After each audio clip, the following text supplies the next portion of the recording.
दोस्तों, ज्ञान की कहानी 2 में आपका स्वागत है। बहुत समय पहले देवता और असुर दोनों ने समुद्र मंथन करने का निश्चय किया। उनका उद्देश्य था अमृत प्राप्त करना, जिससे वे अजर अमर हो जाएं। समुद्र मंथन के दौरान भगवान विष्णु ने अपनी मोहिनी रूप धारण किया और अमृत कलश को देवताओं तक पहुंचाया।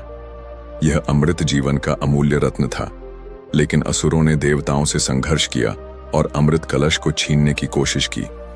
इस संघर्ष के बीच भगवान विष्णु ने अमृत कलश को देवताओं के पास सुरक्षित किया और असुरों को हराया। अमृत की बूंदों का गिरना जब देवता और असुर इस युद्ध में लड़े तो भगवान विष्णु ने अमृत कलश को देवताओं के हाथ में दे दिया। युद्ध के दौरान अमृत कलश की 4 बूंदें गिर गईं। ये बूंदें 4 पवित्र स्थानों पर गिरीं।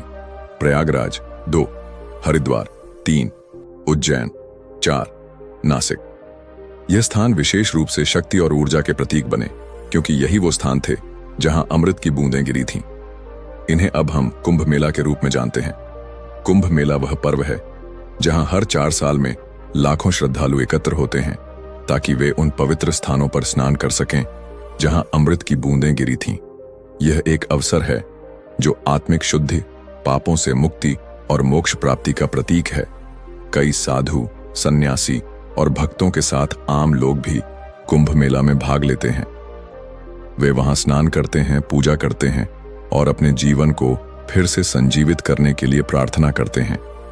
माना जाता है कि जो व्यक्ति कुंभ मेले में स्नान करता है वह अपने पापों से मुक्त हो जाता है और उसे एक नई शक्ति मिलती है। एक बार की बात है, एक साधु ने एक छोटे से गांव में एक युवक को देखा जो दुखी और चिंतित था। वह युवक बहुत समय से मानसिक शांति और संतोष की तलाश में था, लेकिन उसे कोई रास्ता नहीं मिल रहा था। साधु ने युवक से पूछा, तुम इतने दुखी क्यों हो? युवक ने कहा, मेरे जीवन में शांति नहीं है, मैं हमेशा चिंताओं से घिरा रहता हूं। साधु मुस्कुराए और बोले, तुम्हें कुंभ मेला जाना चाहिए। वहां जहां अमृत की बूंदें गिरी थीं, वहां स्नान करने से तुम्हारे जीवन में शांति और शक्ति आएगी।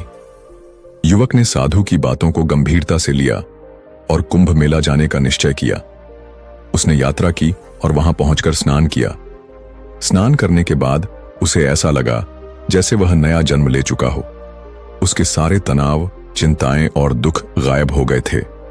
उसकी आत्मा में शांति का एहसास हुआ और उसने अपने जीवन को एक नए दृष्टिकोण से देखना शुरू किया। कुंभ मेला, जहां अमृत की बूंदें गिरीं, वह स्थान अब हर एक व्यक्ति के जीवन में शक्ति और शांति का प्रतीक बन चुका है। यह मेला केवल एक धार्मिक उत्सव नहीं है, बल्कि यह हमें हमारी आत्मिक शुद्धि और आंतरिक ऊर्जा को पहचानने का अवसर देता है।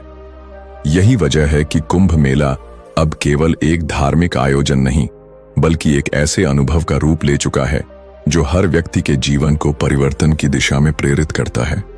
अगर आपको यह कहानी पसंद आई तो लाइक करें, शेयर करें और सब्सक्राइब करें।